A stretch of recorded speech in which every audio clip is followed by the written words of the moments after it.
Welcome to the American Grown Podcast, hosted by Austin Sullivan. The American Grown Podcast will focus on people from different walks of life and their journey to where they are now. Now, turn up your volume and settle in for a great episode. Hi, I'm Austin Sullivan, and I'm your host for the American Grown Podcast, recorded inside the Colortech Creative Solutions studios. Today, we have Rob Baer, who is known for instilling the importance of fitness at an early age as a gym teacher, propelling athletes to their fullest potential as a high school track and field coach, and inspiring the readers of his book, Braving Your Adversity. Coach Baer, welcome to episode 1 of the American Grown Podcast. Austin, it is great to be here. Thank you so much for having me today. Awesome, Coach. So I got to ask, how was practice today? I assume you just came from track and field practice. Just came from track and field practice. As you remember in your high school days, 2 of the best hours you can spend any day, any month, any year. So we had a great practice today. We're getting ready and raring to go for some exciting meets coming up in the future. Excellent. And another question, do you still do BBA, Building Better Athletes? I got to know. That is a great question. So you remember BBA, Building Better Athletes, pretty challenging, pretty tough, plyometric work, strength work.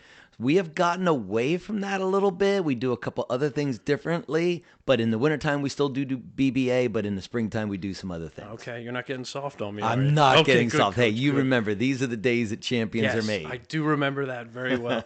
So this Saturday, April 30th, is a Lebanon County track and field meet. How's the team looking, and how do you think they'll do against the local competition here? Yeah, so we know that the Lebanon County Championships is the first meet in a series of meets that we call big meets. You know, it starts with the Lebanon County Championships, 6 great schools here in Lebanon County getting together for a track and field meet. Everybody brings their own style, everybody brings their own talent and their toughness to it. So we're excited about this Saturday. The Palmyra boys are really, really good. They bring a lot of speed to the table. They can jump, they can throw, they can hurdle. So we know that they will be a great challenge. And on the girls' side, Palmyra does some things really well. Anvil girls, Elko girls. So it should be a great meet. They're talking 66 degrees and sunny with no wind. We'll take it. Wow, yeah, that'll be very nice. I know today was, I think, up to 20-mile-per-hour winds or something for practice. Yeah, we like to run when the wind's at the back. That's for sure. That's for sure. So, Coach Baer, take me. And for those that don't know, yes, I graduated from Cedar Crest in 2011, and Coach Baer was the head coach and still is a head coach at Cedar Crest. I learned a lot and have a lot of respect for you as a coach and what you've been through and how you handle yourself. The instillness that you pass down to other athletes, I think is phenomenal. Well, I tell you what. Yes. I wouldn't be able to do those things without guys like you. I mean, I can still remember you being a team captain for us back in 2011, and you walked around that field house locker room every single day and asked every single kid, how you doing? Let's go. Let's have a great practice. That's what it's all about. That's what leadership is. Leadership is the act of making a difference. You were a great leader for us. You instilled those qualities in the people that graduated after you, and it's still going to this day. So thanks for everything you did. Oh, yeah, thanks, Coach. Yeah. No, I definitely enjoyed my time at Cedar Crest Track and Field. It was a lot of fun. So I want to kind of throw it back or go back to your early childhood, your early life, and, what kind of made you the person you are today? Yeah, so when I was growing up, I did not like to work out. Really? Didn't like to be outside, didn't like to work out. You know why? Because I grew up on a dairy farm. Okay. So I quickly learned the importance and the value of hard work, saving a dollar. My father taught me those 2 very important qualities, characteristics, hard work and saving a dollar. My mom taught me everything else that I learned. So I grew up on a dairy farm. We milked 84 black and white Holstein cows, long summer nights, cold early morning winters, milking those cows. So back in the day, I didn't realize how lucky I was to grow up like that. But looking back on it, I wish every child had an opportunity to learn hard work like that, because I think the world would be a better place if everybody learned the value of hard work. So yeah, when I was a kid, I didn't enjoy working out. I had an older brother, Mike Baer, 5 years older than me. He started wrestling. Once he started wrestling, I thought, you know what, I'll start wrestling too. He's always been my hero. I've always looked up to him, and everything he did, I wanted to try and do just as good, if not better than he did. He motivated me, and picked up wrestling in upper elementary school, and then started running in high school, and And the rest is history. I just kept running and running and running. So early on, you became very competitive with your older brother. I did. And strive to be the best you could be, but also maybe better. Yes, that was exactly the goal. I don't know if I've ever gotten better than Mike, but certainly he's been a great role model and inspiration for me. So back then, and kind of fast forward too a little bit in high school and college, were there any kind of role models, teachers, coaches that you might have had that helped, again, get you to where you are now, or you've learned from? Absolutely. So I went to Northern Lebanon High School. The teachers there inspired and motivated me to become the best person I could be. When I went to college, I was a chemistry major. And after about a year and a half, I thought, you know what? I don't want to spend my time in a lab the rest of my day. Not that there's anything wrong with that, but I want to get out and be around young people. Mm-hmm. And I want to try and be a difference maker. So I thought, one of the best ways to do that is to be a teacher and to be a coach. And fortunately, I was able to change my major to health and phys ed, and was able to get a job here in the county in the Cornwall-Lebanon School District, teach at Ebenezer Elementary School. And I just had such great role models, not just in high school, but in college. My professors, my wrestling coach, my track and field coach, my cross-country coach, they were who I wanted to try and emulate. And they motivated me on a daily basis. So I had a lot of great role models growing up, but none more important than my parents and, of course, my brother Mike. Okay, and your parents, I know a little bit. Hershey Bear. You got it. Yep. That name will never be forgotten. That Hershey Bear. Great name. That is a great name. Was there any kind of life advice or mantra that he passed on to you, whether it was at a young age or maybe even in college? Yeah, when I was in college and I was changing my major, I told my dad before I changed my major, hey, Dad, I'm ready to come home. I don't want to be a chemistry person. I'm ready to come home and work on the farm and take over the family farm one day. Mm-hmm. But he was, the word I'm trying to look for, maybe mature enough and smart enough to say, you know what, Rob, let's go to Messiah College, get your degree, and see if you want to farm after you got your degree. But deep down inside, he had to know if I finished college and I got my degree that I probably wasn't going to be a farmer. So I think the thing that I take from my father, other than the value of hard work and saving a dollar, was just that he swallowed his pride or just allowed me to pursue what I wanted to do in life rather than making me be a farmer and take over the family farm. So I'm really happy that he guided me in that direction, because had he not done that, I wouldn't have been able to have so much fun the last 30 years teaching and coaching students. What advice do you have? Because you're involved heavily with high school students, athletes, and college athletes, that have moved on from Cedar Crest Track and Field. So what advice would you have for them, whether it's life advice or maybe something to get through college if they're having a tough time? You just gotta stick to it. And there's going to be tough days. There's going to be challenging days. And we'll get to this in a little bit about Tiffany and her life. But anybody can do it on the easy days. When that sun is shining and you feel like $1,000,000 and you're well rested, anybody can do it on those days. Those days don't tell you a whole lot about yourself. But it's on those days that are tough and those days that are challenging, and whether you might be sick or tired or you're stressed down or whatever it might be, you're anxious about something. Those are the days you have to reach deep inside the well and pull up the best version of yourself. So when it gets tough, that's when the tough get going, and that's when you have to rise to those challenges. Yes, no, I couldn't agree more. So after college, you got your first coaching job at Cedar Crest High School. Can you tell me a little bit more about that and how did you earn that? Yeah, so when I graduated college, for the first year I had to substitute. So I was actually coaching back at Northern Lebanon. I was a volunteer cross-country coach and I was an assistant track and field coach. But unfortunately, they didn't have any job openings for the next year. And fortunately, the Cornwall-Lebanon School District did. And, you got to take the jobs when they're available. As much as I would have loved to have coached and taught at my alma mater, Northern Lebanon, with Jim Weaver, who was my coach back there. Great, great, great man. He taught me everything I need to know about coaching.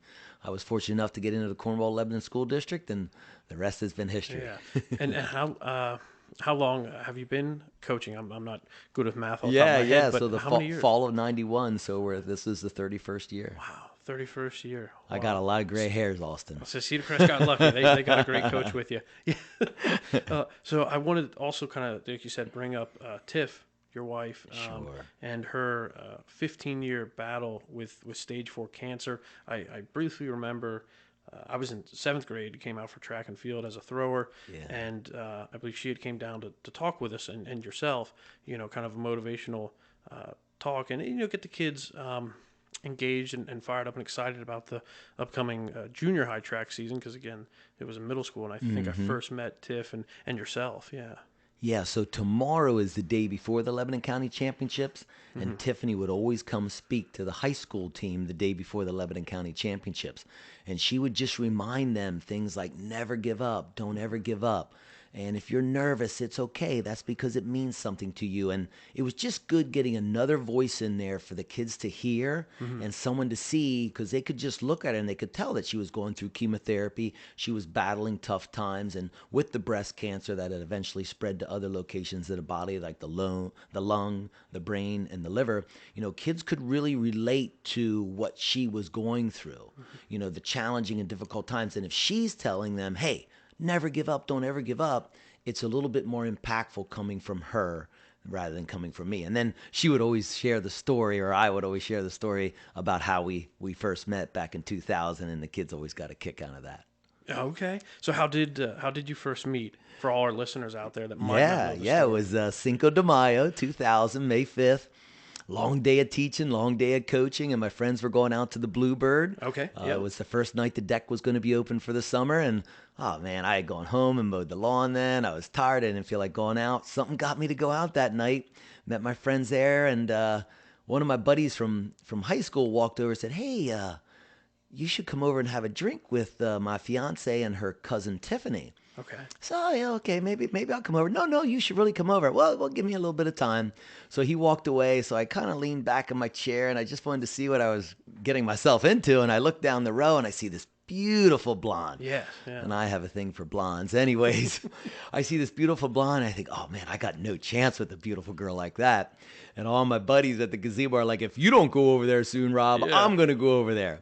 So to make a long story short, I had a couple, as I always told you guys in high school, ice waters to try and relax me. We know it wasn't ice water. Yeah. So after a few of those ice waters, I worked my way over and we talked, and I asked her for her phone number, and she gave it to me at the end of the night. I wanted to call her the next day so bad. I was so smitten by her, but I waited the customary 3 or 4 days like I'm supposed to, asked her out, and within 6 months we were engaged, and the next year we were married. Wow. So did she ever say what, when you first came over to her and introduced yourself, did Tiff ever say what she thought about you? So I could tell you this. Were you smooth? I probably was not smooth, but I could tell you this. From the moment I laid eyes on her, I knew there was a chance that she might be the one. She needed a little bit more convincing than I did. Gotcha. And then, so what was life like with Tiff, and then you had your son Zach, and also Matt. How was that, and how did the boys, take finding out about cancer? And I mean that impacts the whole family for sure. Sure. So for the first couple years, we were good to go, and then after Tiffany had Zach, her cancer showed up about a year after that. We went through the chemotherapy, the radiation, the surgeries, things like that. We got to the 5-year cancer-free mark in 2010, and we thought, okay, this is it. We are cancer-free. Typically, you get to that point, 95% of cancers don't come back. And within 22 days, that's when they found the mass in the occipital lobe. The breast cancer had moved to the brain. So she lived 9 years after the cancer had moved. They call that stage 4 cancer. And she would just battle, and she would be tough. And I can just remember looking at her, especially the last few years of her life. And I would look at her before I went out the door each day and think, if she can do what she's doing, if she can battle this dreaded disease, I can certainly go be the best teacher, the best coach, the best father, and the best husband I can be. If she can do that, I can easily do what I need to do on a daily basis, and do it with a positive attitude. Yep, from what I remember with Tiffany, she'd always have a smile, at least when I saw her at the track and field meets, back in high school, and to know a little bit at that time what she was going through. But of course, you're a high school athlete, high school student, you don't really have an understanding of the impact and what it was for the family. So when you first found out, and as you were battling with Tiffany, how did faith, hope, and courage help you and help the family?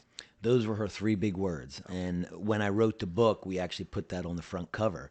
How to brave your adversity with hope, faith, and courage. Tiff was always hopeful. If there was an oncologist, a doctor that didn't give her hope, because we had a couple times during those 15 years that the doctor said, hey, there's not much we can do anymore, she would go get a second opinion. She would refuse to accept the fact that her life was going to be cut super, super short. I remember when she had the brain cancer and we were all crying around the hospital bed thinking that she's only got a couple months to live. She had everybody stop. She said, everybody needs to stop crying. The Lord is not done with me yet. I'm going to outlive all of you, and I'm going to be here to see Zachary graduate. While she didn't see Zachary graduate, she lived another 7 years after that with stage 4 cancer. So she always needed to hope. She had a strong faith. She's a believer. As she loved the Lord with all her heart. So we clung to Bible verses. Jeremiah 29:11 was really big. For I know the plans I have for you, declares the Lord. Okay. Plans to prosper you, not to harm you. Plans for a hope and a future. And of course, she was courageous. There's a quote that goes something like, fate whispered to the warrior, you cannot withstand the storm. The warrior whispers back, I am the storm. That was Tiffany. She was the storm, and she was the one that was so courageous and so brave. So we really lived off those three words for 15 years. With tying into that, yourself going through this on a personal level, you had to be very courageous and always put on, the best foot forward, let's say. Fake it till you make it. Yeah. And one of the things that I think maybe it helped, because I saw here you're an avid runner, 45,000 plus miles logged. You got it. I don't know if you have more than that yet. Yeah, so I'm approaching 46,000 next 2 weeks. So do you think the running? I know you'd started.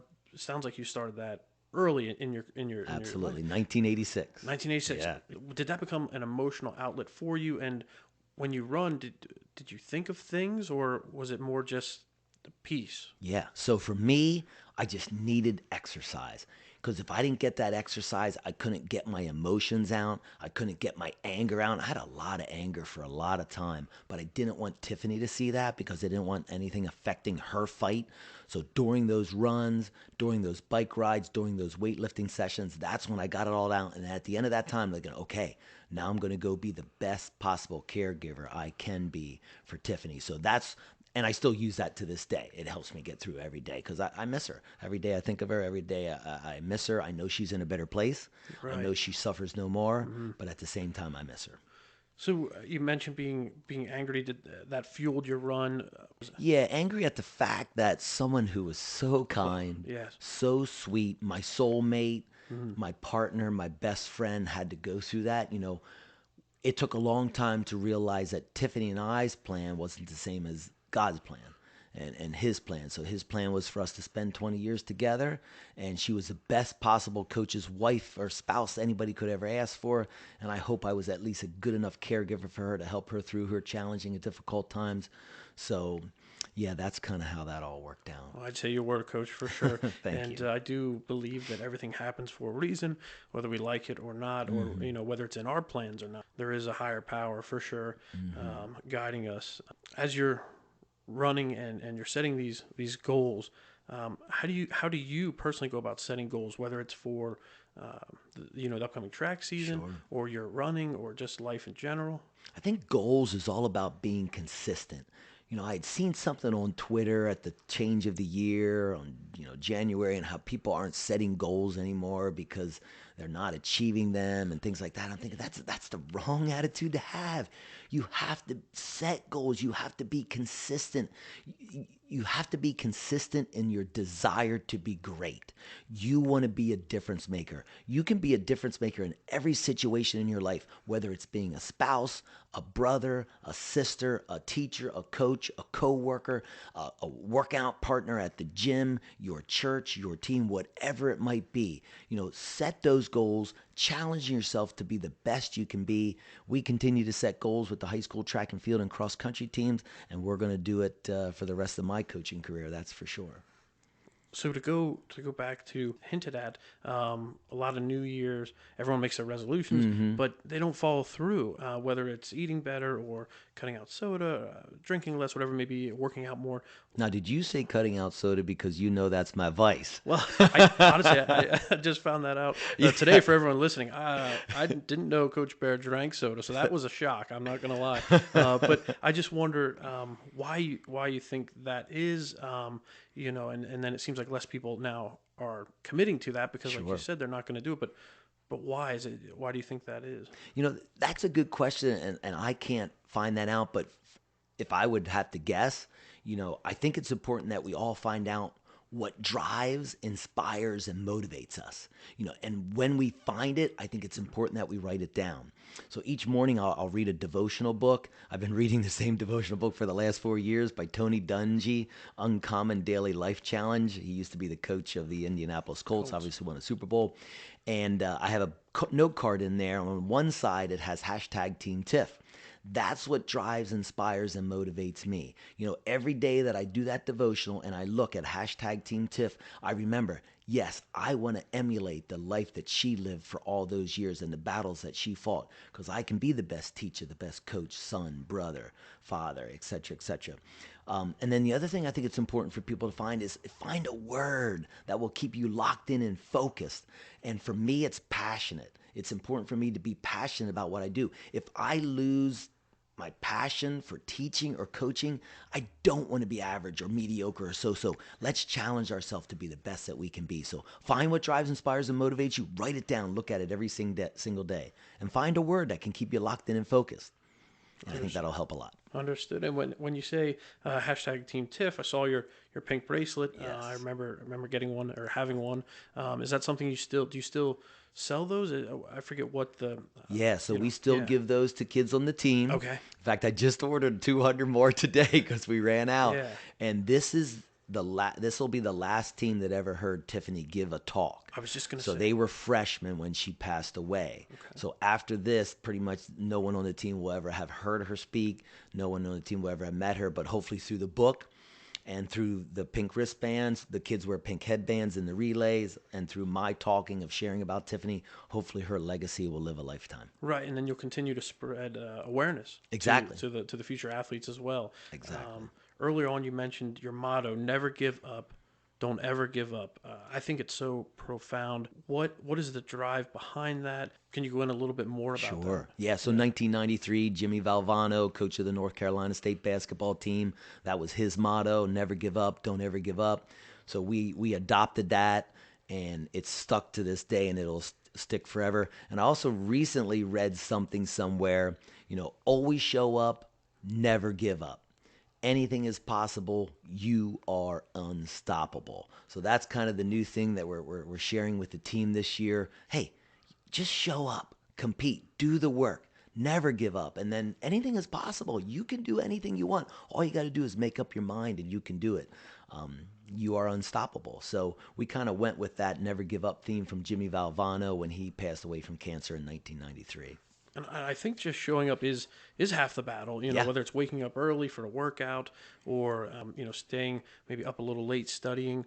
I think just that showing up and being present in the moment goes a long way. So I wanted to bring up your book, Braving Your Adversity, because I believe it's been out now for about a year. Yeah, it's been out a year. It's hard to believe. So can you go in a little bit about how that all came about? Was it your idea? Was Tiffany? Was it her idea? Like, who said, "Hey, I want to write a book"? Yeah, so after Tiffany passed away, I finally got my own Facebook account. I always lived vicariously through her. She would always tell me, get your own account, get your own account. No, I'll just live through yours. And then I would comment on her, and she'd be like, you can't be commenting on my Facebook post. Anyway, so I finally got my Facebook post. I was just sharing stories here and there about whether it's coaching or her. And people would just say, you should write a book. You should write a book. And then COVID hit, and I wasn't teaching. I wasn't coaching. That was going to be a really, really good boys track and field team. And, pretty sad, pretty bummed out. It's like, you know what? I am going to write a book. This will be the best way that I can honor Tiff's life. So when I wrote the book, it's not just a story about her or our life together. but it's a story to help anyone brave their adversity, no matter what that adversity might be. So yeah, it shares her message of hope, faith, and courage, but at the same time, it's a self-help book to help people through their most challenging and difficult days. So you could say COVID was kind of the perfect It storm. It was, gave you that yeah. opportunity to sit down and honor her and write this book. Do you have a favorite chapter in the book, one that you'd recommend readers read? Yeah, so one part that I really love about the book is I had a hard time with wedding rings and not losing them. Okay. And I'd lost my first wedding ring, tried to keep him from Tiff. I'm not a good liar. She knew something was up. I said, "Oh, I'm sorry, honey. I think I accidentally threw it away. Instead of a piece of trash, I think they threw the wedding ring away." So she buys me another one. Of course, I lose that second one. We were down at the beach. I dropped it in the sand, and Tiff, and I are down in the sand trying to find it, can't find it. So I just looked at her. I said, "Honey, you don't have to buy me another wedding ring. I'm with you forever. You're with me forever. You don't have to do it." She buys me the third wedding ring. Now, the first wedding ring, the inside of it was inscribed, "Love you forever." That was kind of our little thing. We always told each other, "Love you forever." The second wedding ring was inscribed, "Love you forever." The third wedding ring, "Don't lose this one." Is that what it was? That's great. Oh my gosh. But that was her. That was Yeah. her. She was fun. She kept life enjoyable. And believe it or not, I haven't lost that one. Wow, oh, that's phenomenal. I saw inside the book, then you have some photos of Tiffany and yourself and of course the kids. What was that like bringing the book together? Emotional roller coaster, I'm sure. Yeah, I wrote that book in 4 months. 4 months. And it was like Tiffany was sitting on my shoulder. I started on a May 1st, June. I started on June 1st, finished on October 1st. The writing part of it, and then there's a lot of other parts you have to do. And it was like she was just sitting right there on my shoulder. "Write about this. Tell them about this. Encourage them to do this." And I would write a chapter a week, and I would share it with my writing coach, and he would make some corrections and help me through it. And the toughest parts of the book, obviously the toughest chapters were writing about the last few months. And when she passed away, I needed to take a week or two off after writing those chapters. But yeah, it was like she was sitting on my shoulder and she was just telling me what to write.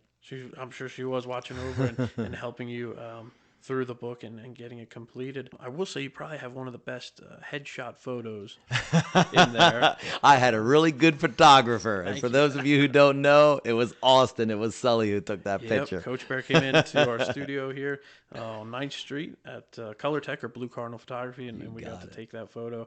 I photographed in Lincoln Financial Field and Madison Square Garden, Papa John Stadium. But that's one of my favorite photos. Yeah, I love it. Not even kidding. I'm not kidding. That's one of my favorites. So as you're writing the book, and you had those moments where, hey, I need to take a break. I need to, just take a break from it all. I gotta ask, how do you stay so positive in adverse times? Because you've been through a lot, but yet you raise great kids. You coach, phenomenal track athletes, and you're always so positive and so upbeat. You always have a smile on yourself. I don't think I've ever seen you frown or upset. As you go into each and every day, there's two things that you can say.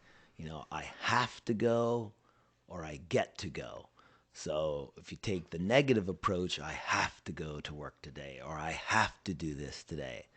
But if you take the approach of I get to go to work today, I get to see this person or that person today, it's a big, big difference.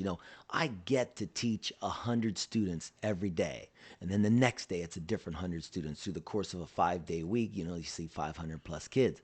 And then I get the opportunity to coach kids on a daily basis, some of them throughout the entire school year. I'll just give you one example, and it's not all me. It always has to go back to the person. At the beginning of this track season, we had a boy on the team that was failing 5 subjects, almost every single subject. And within a matter of 3 weeks, he got it down to just 1 subject so he could be eligible, so he could compete. And he's still doing well, and he's still eligible, and he's competing. And that's just one example of a success story. And it's not because of me. I say things, but they're got to be the ones to do it. But that young man is around 50 other boys that are positive, and they bring the juice, and they bring the hype, and they bring the energy and the positivity to practice every day. It's probably one of the only times in this young man's life that he's been around people like that for an extended period of time, and look what it's done for him. And that's what it's all about. Make those changes, make those positive changes, be the best person you can be a difference maker. And I certainly hope he makes it through the rest of this year. That's phenomenal. That's Loved like it. a total turnaround, and good for him. Yes, good for him. And hopefully, his fellow athletes and are supportive, and it sounds like they are. They are. Because it goes a long way. If you're a famous quote, if you want to go fast, go alone. Yes. If you want to go far, you go together. Exactly. And I think that's so important, whether it's work related, school related, or sports. I think it's true. It's I love that quote. We just used the quote last week when we had our big showdown with Manheim Township and McCaskey. As we may be strong as individuals, but as a team, we are invincible. Wow. Yeah. Be a team. That's it for sure. So now, Coach, how can our listeners connect with you and kind of follow along on your journey? Yeah, so I'm out there on Twitter and Facebook. If you go to Facebook, just search Rob Bear. Twitter, it's at Coach Bear, at Coach_Bear. And Instagram, it's at Coach Bear. So you can check those things out. If anybody would ever be interested in ordering the book, if they just go to BravingYourAdversity.com, or they can go to Amazon.com and they can search Braving Your Adversity and they can find it that way. Perfect. Yeah, I have my hard copy here in the studio. I have read through the first chapter, and of course, it is an emotional read, but it's definitely well worth it. And there is some bits of knowledge that I think people can take to better themselves and their livelihood. Before we close out, is there anything else you'd like the listeners to know about yourself, or anything I missed? I've just been blessed with so many people. You've been one of the blessings in my life. Ever since you graduated, kids have emulated what you did as a captain. My parents, my family, my teachers, my coworkers, my friends. Without them, I would have never gotten to where I'm at today in as good a shape, positivity-wise, as I can. The thing that I challenge people is there lives in each of us a hero that's waiting the call to action. Every single one of us can be a difference maker to somebody else in our life. I just encourage you to make that phone call, send that text, send that email, encourage somebody, just one person. If you just encourage one person each and every day, you're going to get 365 people that you've been a difference maker to in the course of a year. I think that's so important and so true. You can make a difference, even if it may seem small to you. It's huge for someone else. And when I come to some of your photo shoots to do the team and individual photos, I started saying to the athletes while we're getting the team photo set up, you're not only representing your school with the name, but you're also representing yourself and your family, and you want to put on the best performance you can, and always put your best foot forward, even if you're not having a great day. And I think that's so important. So I got to ask also, are you still involved with the American Heart Association? Yeah, I am. Ebenezer Elementary School continues to crush it every year. Used to be called Jump Rope for Heart. Now it's called Kids Heart Challenge. And it's our way of making a difference for people that suffer from heart disease. So we tell the kids 3 things. Hey, we got 3 goals here. 1, make your own heart stronger. 2, save people's lives. And 3, have fun. And we just finished our 26th annual Kids Heart Challenge, used to be known as Jump Rope for Heart. We set a new school record this year, over $54,000 coming just from Ebenezer Elementary School. And in our 26 years, that takes us to $792,000. So in another 4 or 5 years, we're going to hit that $1 million level, and it's going to be party time. Well, that'll be great. Yeah, we'll have to have you back on for that. And do you see any books, any other books in your future? Do you think you'll ever write a follow-up, or? So I got 5 years till I retire from teaching, and I might keep coaching at that point, but I think that will be a great time to write a second book. And I think it's going to be more along the lines of a coaching perspective and just sharing story after story of some of you guys, and just how coaches can be the best that they can be, and just some of the life lessons that I've learned from the teams that I've coached, from my assistant coaches, and from watching other coaches in the field do what they do so well. Well, Coach, you can definitely retire from teaching, but I hope you continue to coach. As I would love for my kids, and maybe one day, for you to coach them. I think that would be phenomenal. That would be a great experience. Anything I missed that you'd like the listeners to know? I just really appreciate you having me on here today, Austin. It's been great talking with you, and hopefully we made a difference in some people's lives today. Awesome. Well, Rob Bear on the American Grown podcast in the Colortech Creative Solutions studios. Thank you for joining me. Thanks for having me. If you want to see more American Grown content, follow along on Facebook and Instagram. Username American Grown Podcast. If you received any value, please share this episode with friends, family, and coworkers. And lastly, subscribe and leave a review. If you'd like to be a featured guest on the podcast, please direct message or email Austin at americangrownpod@gmail.com.